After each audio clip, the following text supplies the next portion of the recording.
Bismillahirrahmanirrahim. Assalamualaikum warahmatullahi wabarakatuh. Alhamdulillahirabbil alamin. Alhamdulillah bi ni'matihi tatimmus shalihat. Wassalatu wassalamu ala Rasulillah sayyidis sadat wa ala alihi wa ashabihi as-sidqi wal karamat. Allahumma shalli wa sallim ala habibina Muhammadin wa ala alihi wa ashabihi wa man tabi'ahum bi ihsanin ila yaumil qiyamah, amma ba'du. Bapak Ibu jemaah Masjid Darussalam Purworejo rahimakumullah, pertama puji dan syukur kepada Allah, salawat salam kepada Nabi kita Muhammad sallallahu alaihi wasallam. Jadi kalau Ustaz beliau itu biasanya membahas tentang fikih gitu ya. Jadi biar gak mengganggu, jadi biar terus saja beliau membahasnya. Jadi saya kalau ngisi pas kebetulan beliau berhalangan, saya ngisinya berbeda. Jadi kalau kemarin kita telah membahas bagaimana adab ketika kita bertamu atau di majlis. Salah satunya adalah tidak boleh tidur, tidak boleh mengganggu dan lain sebagainya. Kemudian sekarang kita akan bab yang akan kita bahas, al-adab ma'al jiran. Jadi akhlak dan adab terhadap tetangga. Jadi nanti saya hanya membacakan saja. Nanti kalau ada yang kesenggol dikit, jangan ini baca tok. Coba kalau tetangga sering merasani seumpama di sini ada, berarti berhenti. Gitu ya. Jadi yang namanya orang hidup pasti itu akan ada tetangga, dan pasti tetangga itu berbeda-beda. Tidak semuanya soleh, tapi tidak semuanya juga tidak soleh. Maka itulah yang akan kita bahas. Jadi kemarin dibahas apa perbedaan akhlak dengan adab. Ada yang tahu, yang ingat? Apa perbedaan adab dan akhlak? Jadi kalau Nabi mengatakan ketika ada orang bertanya kepada Aisyah, "Kaifa khuluqun Nabi?" Bagaimana wahai Aisyah akhlak Nabi itu? Maka jawaban Aisyah, "Kana khuluquhul Qur'an." Akhlaknya beliau itu adalah Al-Quran. Artinya isi kandungan dari Al-Quran ada dalam diri Nabi Muhammad SAW. Jadi sekali lagi perbedaan akhlak dengan adab. Kalau akhlak itu berkaitan dengan hati dalam, tapi kalau adab itu berkaitan dengan tingkah laku. Gitu ya. Sehingga kalau bahasa Arabnya al-akhlaqu muta'alliqum bil bawatin wal adabu muta'alliqum bil jawahir. Sesungguhnya kalau akhlak itu berkaitan dengan batin, tetapi kalau adab itu berkaitan dengan perilaku. Sehingga kalau kita lewati orang lalu kemudian kita nyuwun sewu, itu adab. Tapi adab ini muncul disebabkan karena akhlak yang baik. Maka itulah perbedaan antara adab, sehingga di dalam fikih disebutkan di situ ada namanya akhlak, ada namanya adab. Sekalipun mirip tetapi penggunaannya berbeda. Jadi berapa jumlahkah yang disebut dengan tetangga dan apa hak mereka kepada kita? Ini yang akan kita bahas pada kesempatan malam hari ini. Mudah-mudahan sampai Isya nanti udah ada hasil daripada kita bertetangga itu nantinya kita tahu. Yang pertama adalah al-adabu ma'al jiran. Al-muslimu ya'tarifu bima lil jari ala jarihi min huquqi. Sepantasnya seorang muslim itu mengetahui tentang hak-hak daripada tetangga. Jadi hak tetangga itu, yang dimaksud dengan tetangga adalah orang yang dekat dengan rumah kita, baik itu keluarga ataupun orang lain. baik itu orang baik ataupun orang jahat, baik itu orang taat ataupun orang maksiat, semuanya yang dekat rumahnya dengan rumah kita, terutama dekat dengan pintu rumah kita, maka itu disebut dengan tetangga. Lalu kalau para sahabat dan para ulama mengatakan, sampai-sampai yang dimaksud dengan tetangga itu 40 ke kanan, 40 ke kiri. Tapi kayaknya kalau di Baru Brajan nggak berlaku, karena banyak tembok. Banyak temboknya. Kalau zaman dulu kan enggak, sehingga ngitungnya itu pusana 40, pusana 40. Itu tetangga. Itu tetangga. Dan semua tetangga itu mempunyai hak yang sama, baik itu maaf dia agamanya sama dengan kita ataupun agamanya beda dengan kita, tidak boleh diganggu dan lain sebagainya. Itu Islam mengajarkan sampai seperti itu. Sehingga pantaslah Nabi mengatakan, ketika para sahabat mengatakan, mazala Jibril yusini bil jari hatta dhanantu annahu sayuwarithu. Jadi kata Nabi sallallahu alaihi wasallam, bahwasanya masih saja Jibril itu memberikan sesuatu yang berkaitan dengan tetangga kepadaku, sampai-sampai aku itu mengira bahwa tetangga itu bisa juga menerima warisan. Itu saking terus diberi pelajaran tentang masalah tetangga.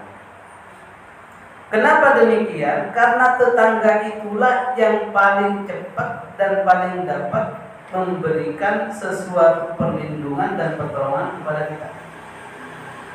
Karena tetangga itu juga yang pertama kali nanti kalau ada sesuatu yang terjadi akan pertama kali juga akan menolong kita. Dan dengan adanya tetangga itulah juga yang akan memberikan berita kepada orang lain kalau kita terjadi apa-apa di rumah. Inilah pentingnya adanya tetangga. Sehingga kalau orang sudah baik dengan tetangganya, maka kata Nabi sallallahu alaihi wasallam, beliau mengatakan, man kana yu'minu billahi wal yawmil akhir falyukrim jarahu. Jadi barang siapa yang dia itu benar-benar beriman kepada Allah dan hari akhir, maka hendaklah selalu orang itu memuliakan tetangganya. Bentuk-bentuk kemuliaan itu nanti akan kita bahas bersama-sama tentang masalah tetangga. Di dalam Al-Quran juga Allah berfirman, wa bil walidaini ihsana wa bidil qurba wal yatama wal jaril junubi wal jaridil qurba wal jaril junub. Jadi hendaknya kalian, umat Islam artinya, berbuat baik pertama kepada kedua orang tua. Kemudian yang kedua wabidil qurba, kepada kerabat. Kemudian yang ketiga wal yatama, dan kepada anak yatim. Anak ya, bukan orang. Kalau 60 udah yatim, bukan enggak harus disantuni seperti anak. Jadi yang dimaksud ini anak. Yatama itu bukan orang yatim, tapi anak yatim. Saya juga yatim. Bapak meninggal pada saya usia 40 ya orang. Itu bukan namanya yatim. Jadi yang dimaksud dengan yatim itu adalah orang yang dia ditinggal oleh bapak atau salah satunya, bapak atau ibunya, pada usia belum balik. Pada usia belum balik, itu namanya yatim. Seperti Nabi itu ditinggalkan oleh ayahnya masih dalam kandungan, kemudian setelah itu belum balik sudah ditinggal oleh ibunya, maka disebut dengan yatim.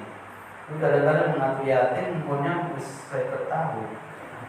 Nah, jadi yang dimaksud dengan yatim wa huwa ibnu khamsina sana. Jadi khamsi, jadi di bawah 5 tahun, khamsi sana. Selanjutnya Bapak dan Ibu sekalian rahimakumullah. Lalu manakah yang paling utama dari tetangga itu? Paling utama tetangga itu mana? Yang harus diprioritaskan. Yang paling diprioritaskan dalam tetangga itu adalah rumah atau orang yang dekat dengan pintu rumah kita. pintu rumah kita. Berarti yang sering dipakai pintu rumah kita itu belakang ke depan, maka yang hitungannya di situlah yang kita lihat. Ya, kadang-kadang maaf, tetangga di depan rumah kita, tapi di sini enggak. Bagi kita bawa bakso lewat aja ke tetangga yang atur. Nah, itu enggak pas dalam tetangga, itu harus ini dicicipin dulu baru kepada yang lain. Masalah ini contohnya seperti itu. Maka ada beberapa hak dari tetangga. Jadi orang muslim juga harus mendapatkan haknya, orang non-muslim juga harus mendapatkan haknya ketika kita bertetangga dengan sesama. Itulah. Jadi masalah tetangga itu sudah tidak menganggap siapa itu. Akan tetapi selama dia itu masih dekat dengan rumah kita, maka kita harus berbuat baik kepadanya. Apa perinciannya? Para ulama mengatakan yang pertama yang harus kita perbuat kepada tetangga itu adam ad-daini. Tidak boleh menyakitinya. Menyakiti di sini bisa bermakna maknawi dan bisa bermakna hissi. Maknawi itu langsung, hissi itu langsung.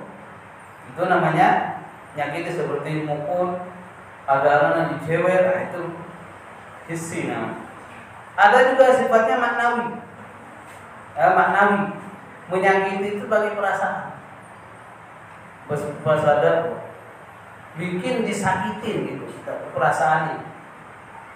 Kalau ada dia disindir kemana-mana, itu namanya menyakiti dengan maknawi. Maka itu juga tidak diperbolehkan. Sehingga kata Nabi sallallahu alaihi wasallam, "Man kana yu'minu billahi wal yaumil akhir fala yu'dhi jarah." Maka kalau engkau memang benar-benar beriman kepada Allah dan hari akhir, maka janganlah engkau menyakiti tetangga kalian. Karena sesungguhnya menyakiti tetangga kalian itu akan menambah masalah baru dan dia pun juga akan membalasnya. Maka itu yang terjadi. Wa qila lahu man huwa ya Rasulullah. Jadi kata Nabi sallallahu alaihi wasallam, wallahi la yu'minu. Fa qila lahu ma huwa ya Rasulullah. Jadi Nabi bersumpah, wallahi la yu'minu, benar-benar tidak sempurna keimanan seorang muslim itu. Kemudian ditanya, fa qila lahu, siapakah dia ya Rasulullah? Fa qala alladzi ya'manu jarahu biwafihi. Yaitu tetangga yang tidak aman disebabkan karena adanya. Pokoknya kalau udah ada itu kita gak tenang. Itu maksudnya yang bikin orang yang. Apa contoh-contoh yang seperti ini? Maaf. Di antaranya adalah yang termasuk menyakiti ini seperti waktunya tidur tetangga malah pura-pura malu-malu. Gitu kan? Ini masih ada sebagian. Tetangganya udah jam 12 malam, tapi kita kadang-kadang masih begadang, dan begadangnya itu sambil hura-hara. Sehingga orang di samping kanan itu mau keluar takut, nanti takut dilabrak, sementara gak bisa tidur kan gitu kan. Maka itu adalah hak tetangga. Jadi ketika mereka itu sudah tidur, waktu-waktu tidur, kita sebagai tetangga itu harus tidur. Sampai-sampai anak juga, kalau memang dijaga jangan sampai dia itu keluar dan mengganggu dan seterusnya. Ini adalah termasuk akhlak adab yang pertama kepada tetangga. Jangan sampai kita menyakitinya, baik secara hissi ataupun secara maknawi. Jangan sampai mengganggu saudara kita yang sedang ada. Kadang-kadang mengganggunya, kenapa kamu ribut-ribut, tetangganya kan masih terganggu. Gak apa-apa, dia beda agama. Tetap tetangga itu gak pandang agamanya beda. Yang jelas yang dekat dengan rumah kita itu harus kita hormati. Itu yang pertama. Yang kedua, wasani al-ihsanu ilaihi. Yang kedua, setelah tidak boleh kita menyakitinya, yang kedua hendaklah kita berbuat baik kepadanya. Ya, berbuat baik kepadanya. Apa contohnya? Ilaihi wa dzalika bi ayyan surahu idza stansara.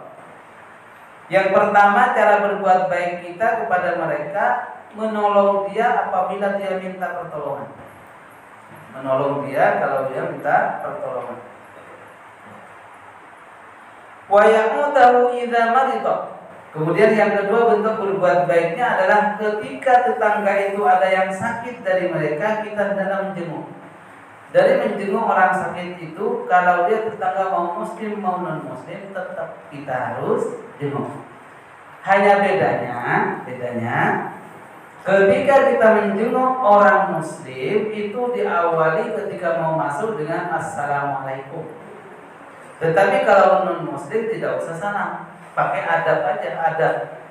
Kalau kulunwon ya kulunwon, nyonsel dan seterusnya. Tidak boleh kita mengucapkan salam kepada orang yang bukan. Jadi salam itu mulia, dimuliakan, maka dikhususkan bagi orang muslim saja. Sehingga kalau kita mau ziarah, mau jenguk orang yang sakit, jadi tidak usah tinggal datang aja lalu kemudian. Lalu bagaimana apakah kita kalau sesama muslim yang tetangga kita itu muslim ketika sakit, maka ada anjuran Nabi Shallallahu Alaihi Wasallam. Ini perlu, kadang-kadang kita menjenguk orang sakit tapi main duduk tok gitu kan. Nah, ini ada adaran.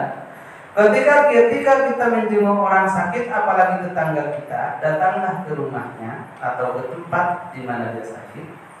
Lalu kemudian kita kalau memang dia masih kecil, kalau laki-laki bapak ibu kan bisa masuk gitu ya.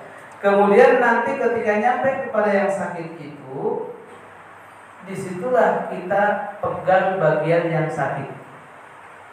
Pegang bagian yang sakit bisa. Lalu kemudian berdoa, doanya ada Allahumma shfi.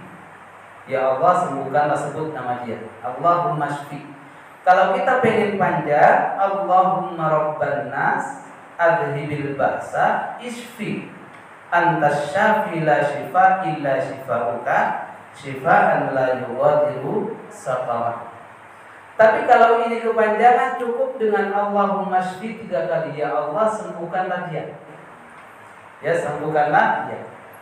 Tetapi kalau kita menjenguknya itu maaf orang yang beda agama, maka tidak cukup hanya di situ, doakan juga agar supaya mendapatkan petunjuk. Tuh. Jadi kalau mendoakan untuk dia menjadi dapat pahala bisa, karena memang tertutup gitu ya. Akan tetapi kalau kita doakan semoga dia ketika sembuh masuk Islam atau beriman kepada Allah itu maka dianjurkan.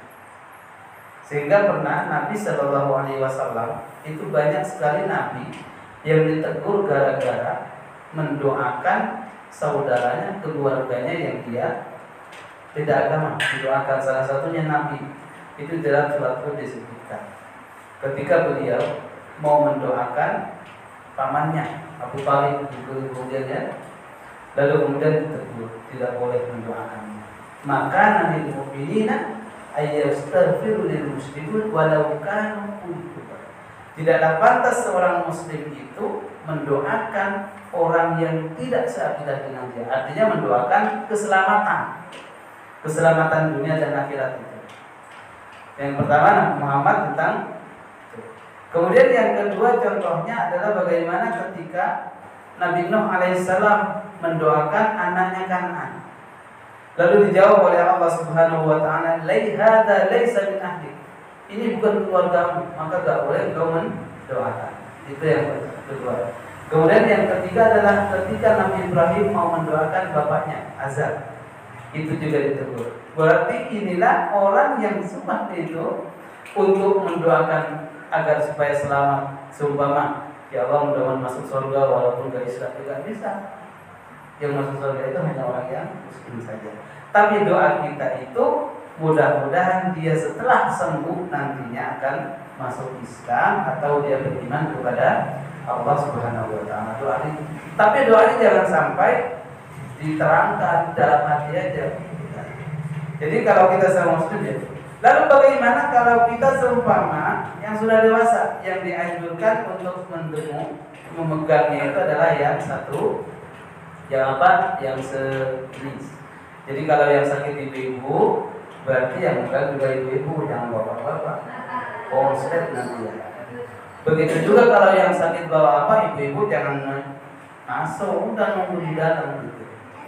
Kadang-kadang main melu-melu aja itu enggak.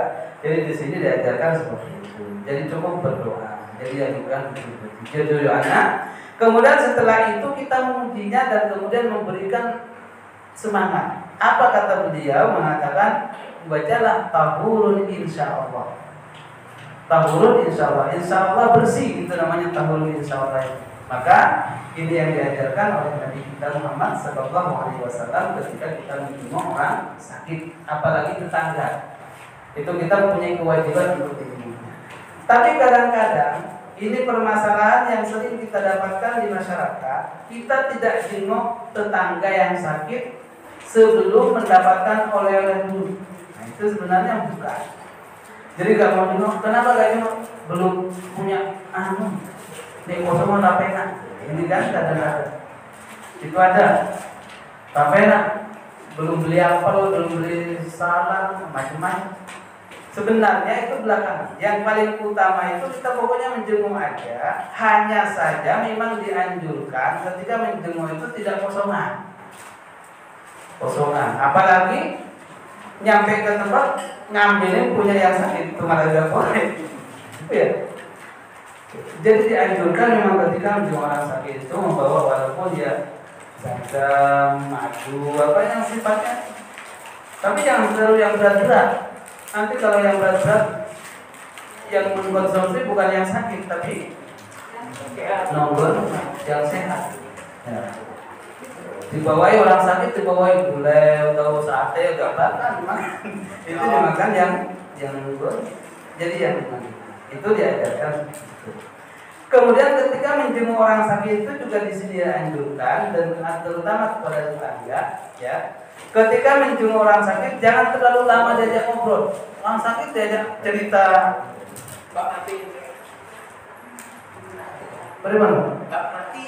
Nah, itu tidak boleh. Apalagi dan paling dilarang itu menceritakan tentang mama meden-meden.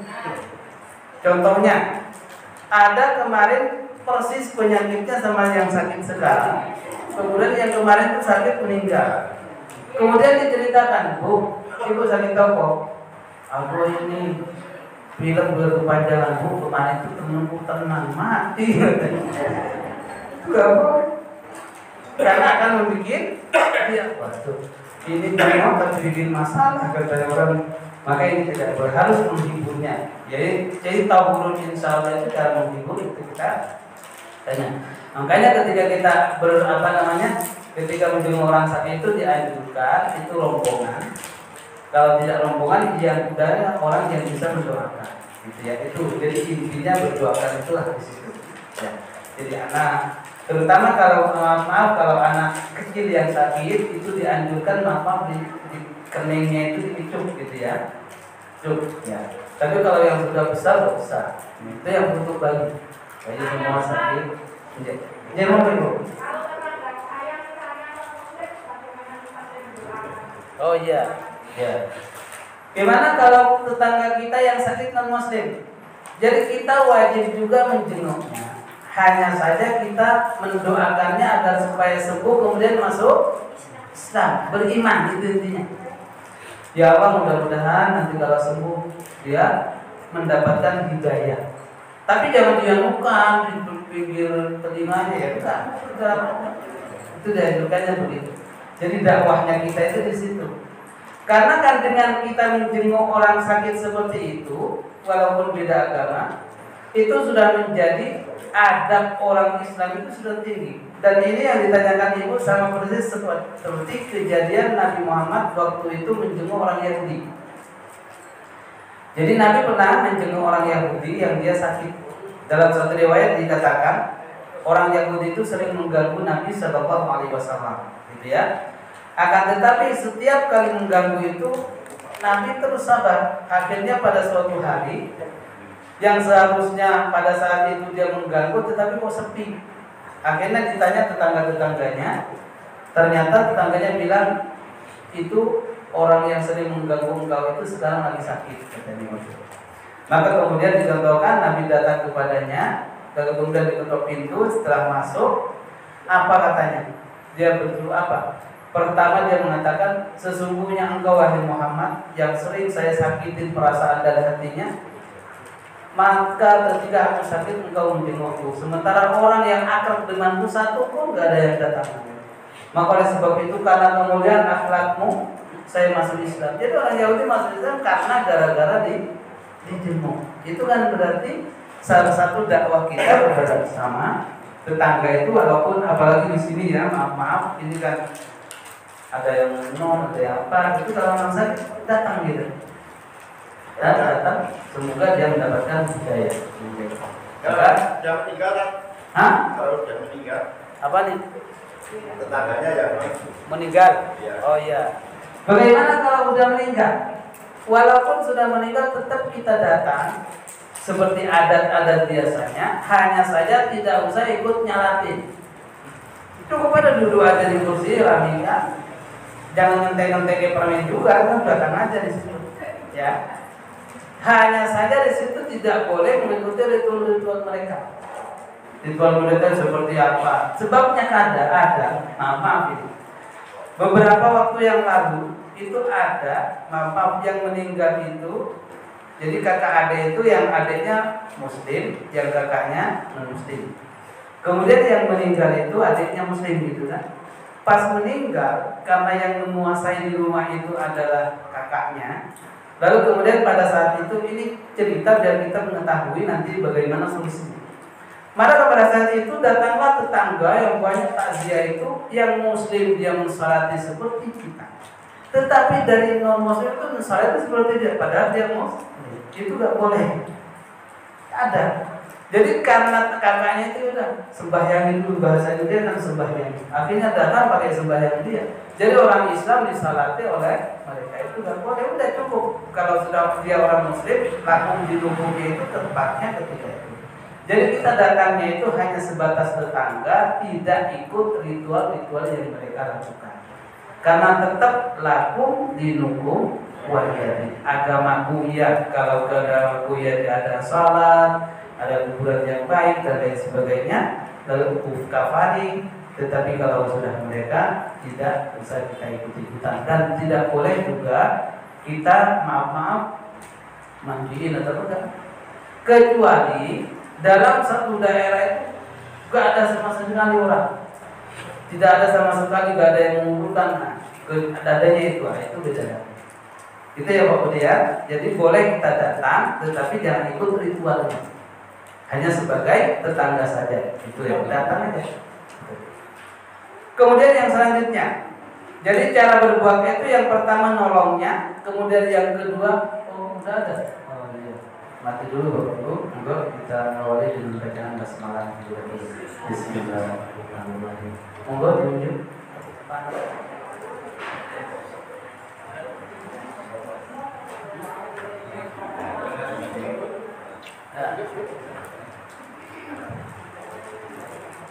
Ya, jadi yang pertama kita bentuk berbuat baik kepada tetangga itu apabila dia minta tolong, kita tolonglah semampu kita. Apabila dia sakit, maka kita jenguklah. Kemudian yang ketiga, wa yuhanni'uhu idza fariha, dan memberikan selamat apabila dia senang.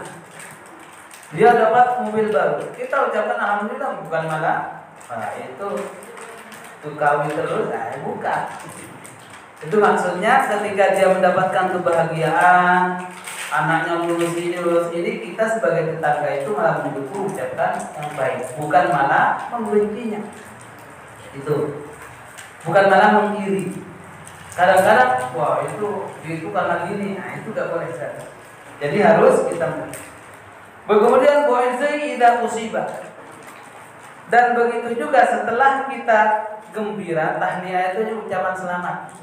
Ucapan selamat, ya mudah-mudahan berkah gitu ya. Kalau kita sama Muslim, prestasi yang kau dapatkan mudah-mudahan membawakan kebaikan. Itu doa namanya tahniah. Jadi kalau kita mengucapkan selamat itu artinya tahniah dengan istilah.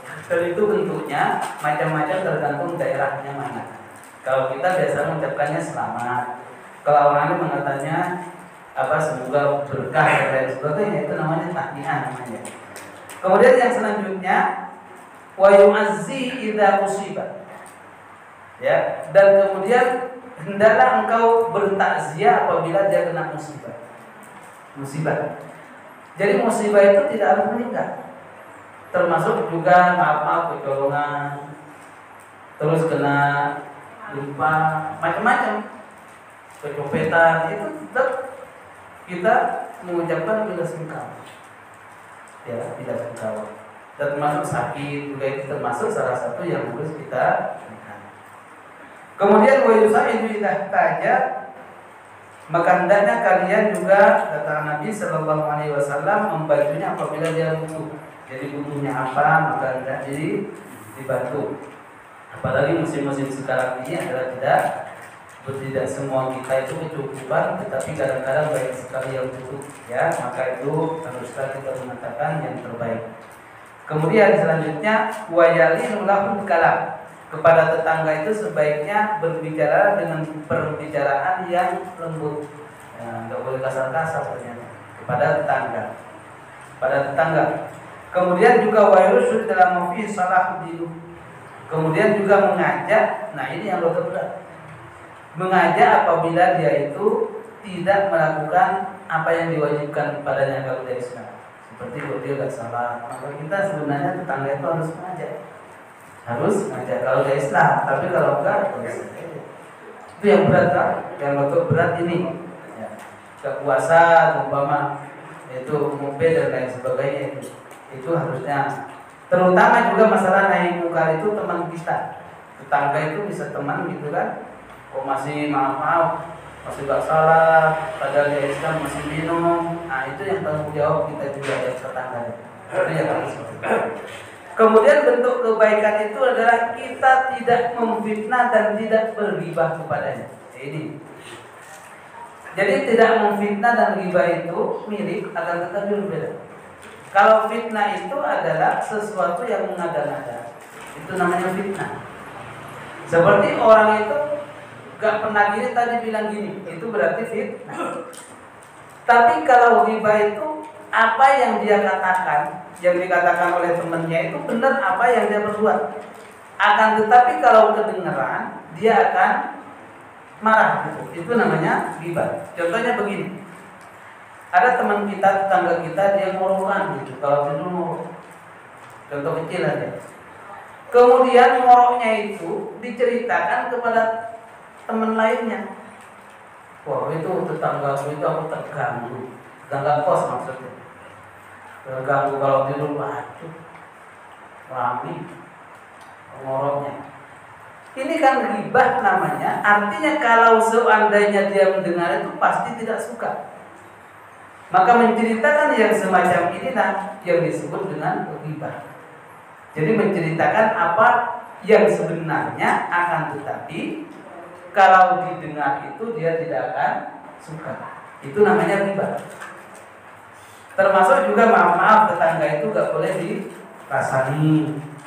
Kalau rasani itu kan kadang-kadang kita ngobrol sama keluarga, nggak tanya tetangga yang bilang dari A sampai Z, pokoknya itu nggak boleh. Yang diceritakan kebaikannya, jangan keburukannya.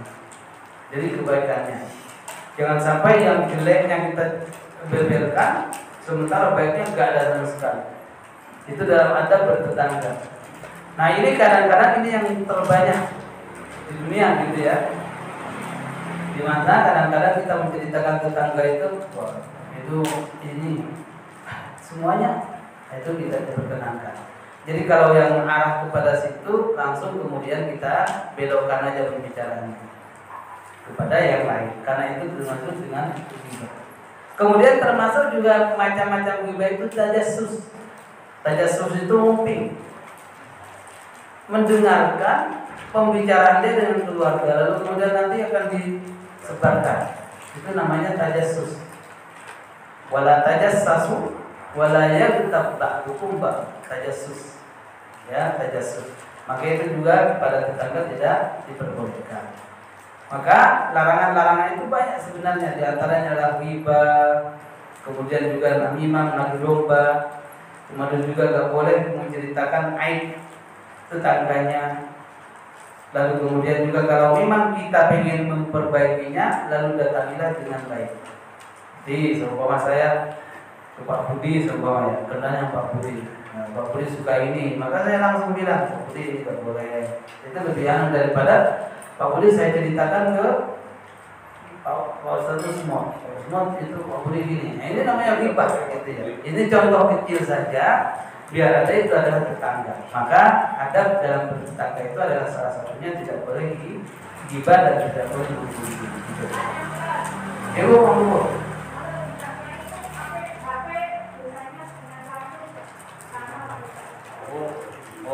Ya sama Bu. Sekarang ini kan canggih, kalau dulu gak ada HP. Sekarang pakai HP sama aja.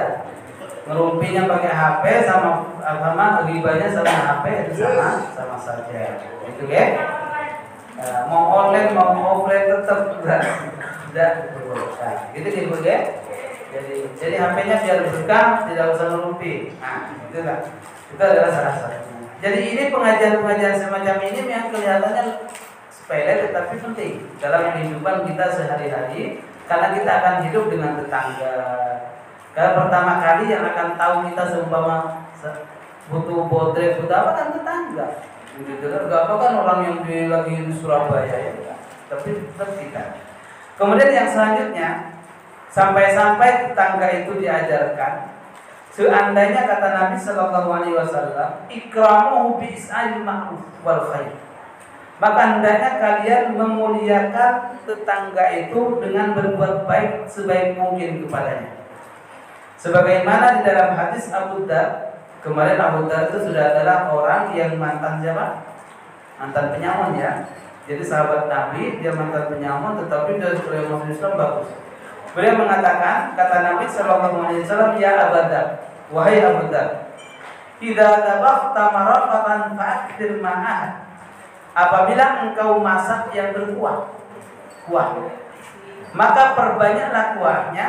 Wa ta'ahad jiranaka, lalu berilah mereka itu dengan yang kamu masak. Ini atau berat juga. Ini masaknya itu berat ya. Ini yang dimaksud, tetapi kalau kita baca syarahnya yang dimaksud artinya masakan-masakan yang beriman, dia itu sifatnya banyak yang bisa cukup dengan tetangga. Tapi kalau memang masaknya itu yang hanya untuk keluarga, maka jangan sampai kita bikin anak tetangga itu pengen gitu aja. Itu yang dia maksud ternyata. Jadi tidak masak mie lalu kemudian kalau tetangganya 40 masak mie 40 ya. Bukan begitu maksudnya, tetapi yang paling dianjurkan itu adalah jangan sampai tetangga itu hanya aromanya saja yang dapat, tetapi isinya tidak dapat. Apalagi kalau masak jengkol, ini banyak sekali. Maka ini adalah termasuk salah satu adab daripada yang dinamakan oleh Nabi Sallallahu Alaihi Wasallam. Maka Bapak dan Ibu sekalian, rahimahumullah, ini beberapa hal yang berkaitan yang harus diperhatikan ketika kita bertetangga, baik itu tetangga kita Muslim ataupun tetangga kita non Muslim. Kemudian selanjutnya, ihtiramuhu wa taqdiruhu falam ya'mu ayyadha khashita. Lalu kemudian juga, kalau kita punya tetangga, lalu kemudian ada pohon-pohon atau mangga atau apa bentuknya yang dia masuk ke kawasan orang lain, maka itu hak dia. Saya kasih contoh ya. Saya dengan Pak Ragil itu bertetangga. Nah, di depan Pak Ragil itu semua ada mangga, dan mangganya itu ada satu dahan yang masuk ke pekarangan saya. Maka yang ke pekarangan itu hak saya. Kalau jatuh, Pak Ragil nggak boleh mulai-mulai karena dia masuk ke itu. Ini maksudnya. Seandainya, tapi kan yang punya mangga muncul, itu supaya mau rambutan mau apa, pokoknya ya. Tapi inilah yang kadang-kadang dari saking, kalau memang nggak mau seperti itu, dipangkas itunya. Karena apa? Kata Nabi Sallallahu Alaihi Wasallam, karena yang mendapat yang punya rumah itu daunnya jatuh ke situ, di kita yang nyapu, kemudian apanya, kalau pas mangganya busuk jatuhnya juga kita, itu yang busuk. Sehingga jangan sampai yang enaknya dimakan yang punya, kitanya hanya daunnya aja. Maka tetapi itulah itu haknya. Jadi yang masuk gunakannya. Termasuk juga maaf pohon yang itu mendekat ke jalan. Kalau dia jatuh ke jalan itu boleh kita ambil, halal. Oke? Oke, tapi jangan mimpi. Saya kasih contoh. Pak Takmir itu kan ada lampu, kelengkeng ya? Kelengkeng. Itu kan ada yang ke jalan. Kalau ke jalan itu jatuh atau menghalangi jalan boleh kita ambil. Tetapi kalau milik nggak boleh lagi. Itu yang batasnya ke jalan saja. Jadi Pak, mau mangga, mau apa itu boleh. Itu karena hak tarik namanya. Itu kan?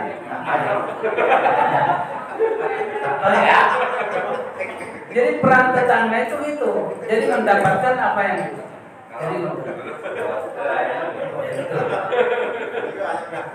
Jadi sampai ke situ pun menjadi hak tetangga. Hak tetangga. Ya, termasuk salah satunya. Ya, jadi sampai apabila dia bertembok, kalau sudah bertembok lalu kemudian kok masih ada yang masuk ke situ maka dia haknya. Jadi mau berapapun haknya. Tapi dengan batasan yang udah ke sini yang ke sana jangan. Kadang-kadang perlu ke atas. Gitu. Jangan ditarik. Secukup ini aja. Ini adalah gitu ya.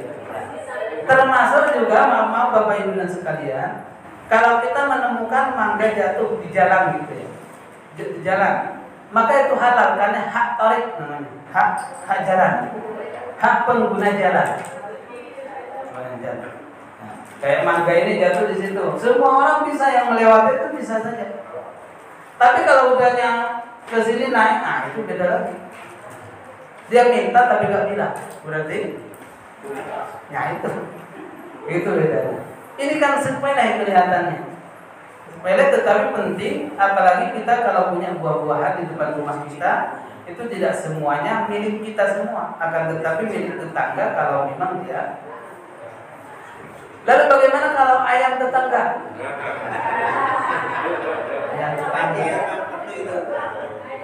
Ayam tetangga, ya. Atau kambing tetangga. Kalau ayam itu kan sifatnya berjalan gitu ya. Jadi kalau memang ada yang bertamu, dikembalikan. Balikan kepada tetangga. Tapi kalau tetangganya nggak tahu ini sebab apa, itu namanya ayam yang kesasar. Jadi itu boleh diambil. Boleh. Kalau yang kesasar, nah, seperti kambing juga begitu. Jadi ayam yang kesasar itu boleh diambil karena pada zaman Nabi SAW ada yang mengatakan, bagaimana kalau ada kambing datang ke tempatku, tetapi dia nggak tahu orangnya siapa. Lalu cara katanya apa? Yang pertama amankan dulu, kalau sudah nggak diambil, udah ambil. Itu kan berarti menunjukkan. Tapi kalau udah jelas ayam jagonya ini punya Pak Ragil kok masih diambil ya rawol kan udah jelas. Itu kalau memang tidak ada yang bisa. Ada batasannya kan berapa kali. Gitu ya. Ini kalau masalah-masalah yang terjadi di dalam masyarakat itu. Ya begitu. Kadang-kadang kambing masuk sekali aja udah langsung dipotong ya nggak boleh. Terus dikembalikan. Itu termasuk salah satu yang ada kaitannya dengan tetangga. Ini satu lagi. Yu'ariful muslim nafsahu idza kana qad ahsana ila jiranihi aw asau ilaihi bi qouli Rasul sallallahu alaihi wasallam idza sami'tum yaqulun qad ahsanta faqad ahsanta wa idza sami'tum yaqulun qad asata faqad asata. Karena kata Nabi sesungguhnya baik dan buruknya itu kalau orang yang jujur sebenarnya ditanya kepada tetangga itu dapat. Baiknya kita, jeleknya kita itu yang paling tahu adalah tetangga. Gak bakal orang lain. Asalkan dengan catatan yang tetangga itu yang jujur. Kadang-kadang yang baik jadikan jelek, yang jelek enggak. Jadi sesungguhnya untuk mengetahui orang itu baik dan tidaknya, maka tanya kepada tetangganya. maka dengan tetangga itu akan terjawab semuanya. Oh itu baik, boleh dilamar. Nah, ya udah, karena itu berarti baik.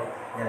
Maka itu sampai tetangga itu sangat dijaga karena dia pengaruhnya kepada kita itu sangat banyak sekali. Maka Bapak dan Ibu sekalian, dalam artian pengajian malam hari ini adalah tentang masalah tetangga. Kami ulangi, yang pertama adalah kita harus berbuat baik, tidak boleh kita terlalu ngerasani yang jelek-jeleknya. Kemudian kalau baiknya boleh dia sering membantu gak apa-apa.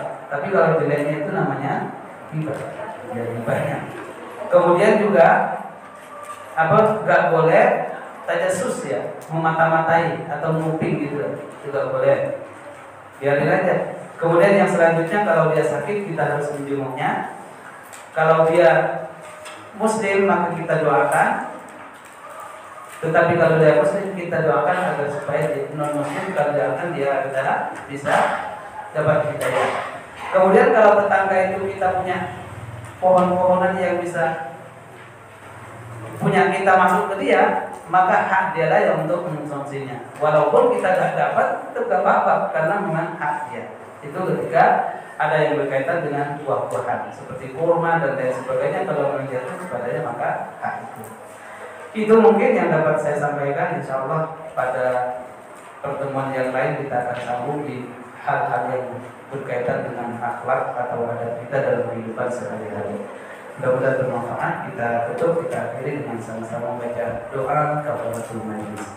Subhanakallahumma wa bihamdika asyhadu an la ilaha illa anta astaghfiruka wa atubu ilaik.